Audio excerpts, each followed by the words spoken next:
Rain. Pounding, relentless rain.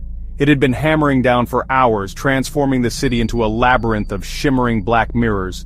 The wind howled through the canyons of buildings, rattling the skeletal branches of trees stripped bare by spring storms. Each gust carried the icy breath of the downpour, biting into the flesh and chilling me to the bone. My phone predictably chose this moment to give up the ghost. Its battery icon, a mocking red sliver, blinked its final farewell. I cursed under my breath, the sound snatched away by the wind. There I stood, alone, stranded, with no way to call for help and the icy fingers of the storm tightening their grip. Despair began to set in, a cold weight settling in my stomach. I needed to get home, but the bus stop was miles away, and the likelihood of finding a cab on a night like this was next to none. Just as I was about to resign myself to a long, miserable walk, a pair of headlights pierced through the rain-streaked darkness. A car, moving slowly, emerged from the gloom. As it drew closer, I could make out the distinctive shape of a London black cab, its yellow for hire sign glowing like a beacon in the night. Relief, swift and sweet, washed over me. I stepped forward, waving my arm to flag it down. The cab pulled up beside me, its brakes sighing gently. The driver, a shadowy figure behind the glass partition, did not speak, but a faint, ghostly light flickered within the car, beckoning me inside. For a moment, I hesitated. Something about the cab felt off, out of place in the deserted street.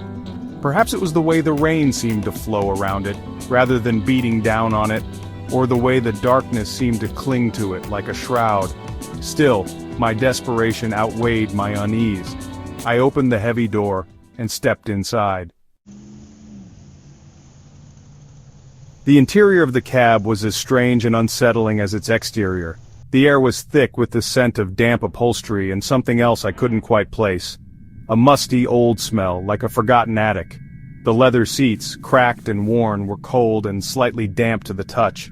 The driver, shrouded in shadows, hadn't turned around. His voice, when he finally spoke, was a low, raspy whisper, barely audible above the drumming of the rain. "Where to?" I told him my address, surprised by how far away and unfamiliar it sounded in this strange, enclosed space. He simply nodded, a barely perceptible movement in the gloom. The engine coughed back to life, the sound strangely muted as if coming from a distance. We pulled away from the curb, melting back into the rain-soaked night.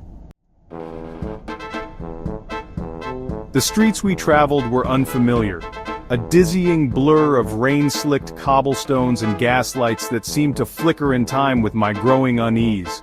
The buildings, tall and imposing, pressed in on us, their windows dark and vacant, like the eyes of watchful giants.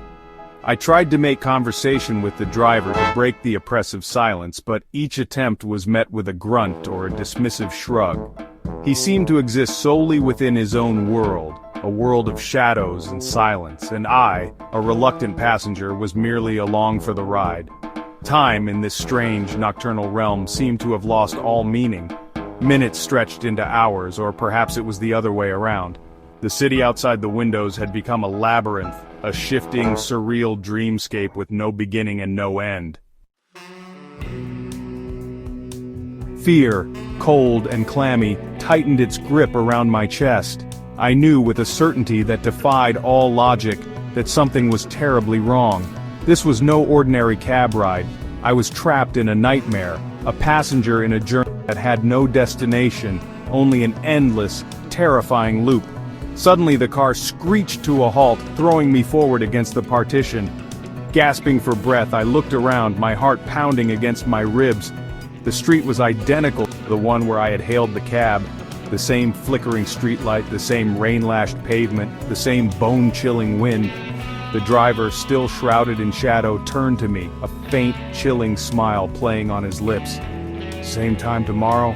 he rasped, his voice barely a whisper.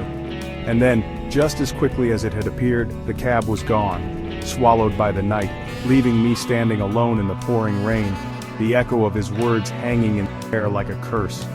I was trapped, destined to repeat this terrifying journey again and again, a prisoner of the midnight taxi, forever lost in a labyrinth of rain and shadows.